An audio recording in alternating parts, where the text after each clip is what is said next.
matka zeme, vtedy skvelý bral, dejme tvor zo starej zeme. Tak čo len dýcha, krídla ako búrka má.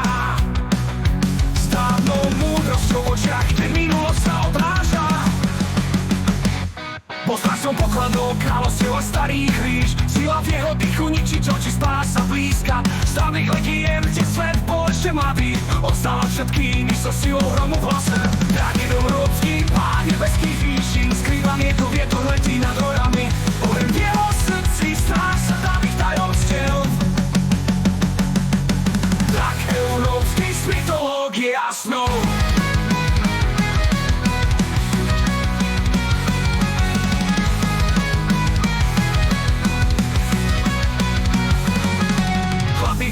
Keď hviezdy jasne svietia, tak hladí na svet, ktorý už dávno zmenil sa. Spomienky na boje, na rytierov a kráľov, v srdci stále horia, aj keď čas ich dávno pohodil. Je svetkom storočí, ktoré preleteli v tieni, keď ľudia zabudli na silu, ktorú v sebe nosil. Ale tak sa neslomil, jeho sila stále žije. V každom príbehu, kde oheň a sila panuje.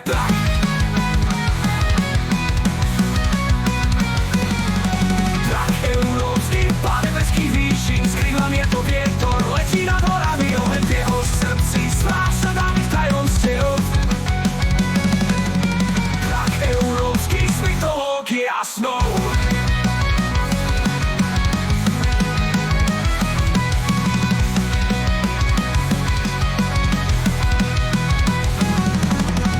Plyne svety sa menia, ale tak ostáva. Jeho dých je vietor, jeho srdce bije s horami. On je večný, nezlomný, pán nad svetom svojím.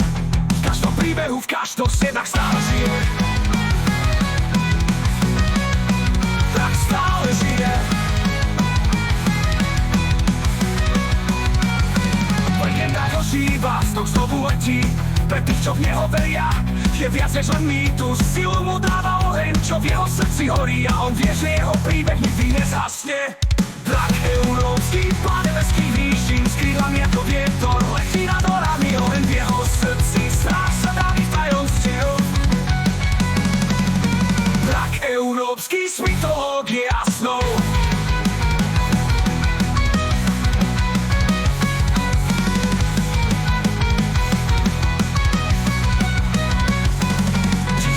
Keď svet sa ukladá na spánok, tak ďaleke letí, ticho myslie za obzorom. Jeho prítomnosť je večná, jeho sila je nekonečná. Tak európsky strážca našich snov.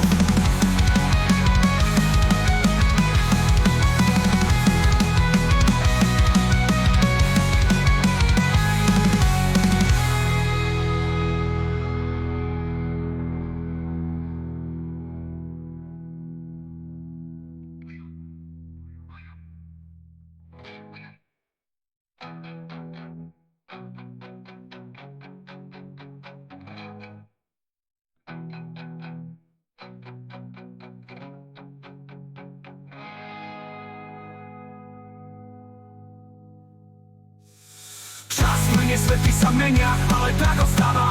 Jeho dých je vietor, jeho srdce bije s horami. On je večný, nezlomný, pán nad svetom svojím. V každom príbehu, kde oheň a sila panuje.